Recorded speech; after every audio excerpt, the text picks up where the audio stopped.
Is it time for a handshake, the way Waiguru is suggesting? This is going to be the second one now. Right, thank you. Firstly, it is good to underscore that I'm a Christian, and that is where I derive my gentlemanly mien. And if you read the book of Exodus 20,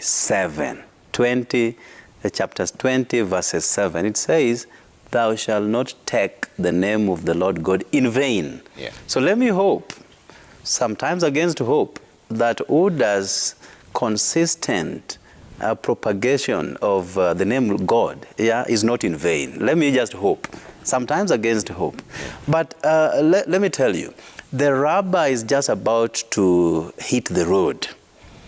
And the Uda camp is coming to the realization that Uhuru Kenyatta is very key in these next elections. When the shoe is on a different foot, then it becomes different. Today, they can now talk about handshake between Uhuru Kenyatta and William Samoei Ruto. The same handshake that occurred on the 18th day of March 2018 between Raila Odinga and President Uhuru Kenyatta, it was so bad. In the eyes of now Uda adherents, it was such a bad thing that ever happened to this country. But now that elections are coming up in 4 months' time, they are now saying, by the way, we also need a handshake between President Uhuru Kenyatta and William Samoei Ruto. Remember, this is the same camp that said that even if Dr.Oburu will be made the chairperson of electoral umpire, they will still carry the day. Now, Oburu is yet to be made the electoral, umpire, and they are crying on top of their voices, asking for a handshake. But again, first things first, they have consistently castigated the handshake. So they cannot turn around now and say handshake is a good thing. Secondly, their party leader, William Samoei Ruto, has consistently fought this handshake between President Uhuru Kenyatta and Raila Odinga. Calling Raila all sorts of names, even though they invoke the name of God, but still call him all sorts of names, which we may not want to go into at this moment. Remember, the handshake had a reason, and it was to bring about peace after 2 divisive presidential elections in the year 2017. And that peace was hailed not just locally, but even the international community. So it was the best thing to have happened to the Republic of Kenya.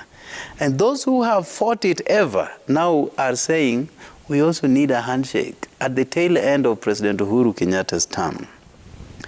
Remember when this handshake did occur, Right Honorable Raila Amolo Odinga never asked for any position in government, and neither did he ask for positions to go to his cronies. He left Uhuru Kenyatta and William Ruto to run the affairs of their government, devoid of interference from any quarters. And for the first time in the history of this country, we in the opposition chose to tone down our rhetorics for the welfare of this country and to give President Uhuru Kenyatta and William Samoei Ruto time to run their government unperturbed. Today, they are also seeking to have some handshake. President Uhuru Kenyatta has consistently said that through the handshake between him and Raila Odinga, they have achieved much more than they ever did in the year 2013. And these are matters of fact. Okay. And when President Uhuru Kenyatta says corruption has also been stemmed to a degree, because you cannot fully eradicate corruption within our current systems. You remember, Uhuru has said we still lose 2 billion shillings daily to corruption. So it is something that will take a bit of time. Okay. But when the president comes out to say that, and this was reported, though he has not personally come out to say this, but we have seen the rebuttals from Deputy President on the alleged impeachment motion that was to be conducted by William Ruto and company. One thing that we have to realize is that Ruto can, deny as much as he wants.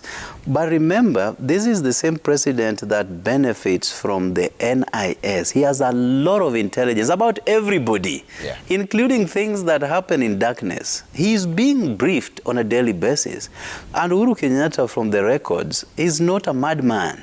He's a man of sane mind. Okay. And when he says, my deputy wanted me thrown out of government, that cannot be conjecture. Okay. We have to leave it there, gentlemen, factual. because we're running out of time.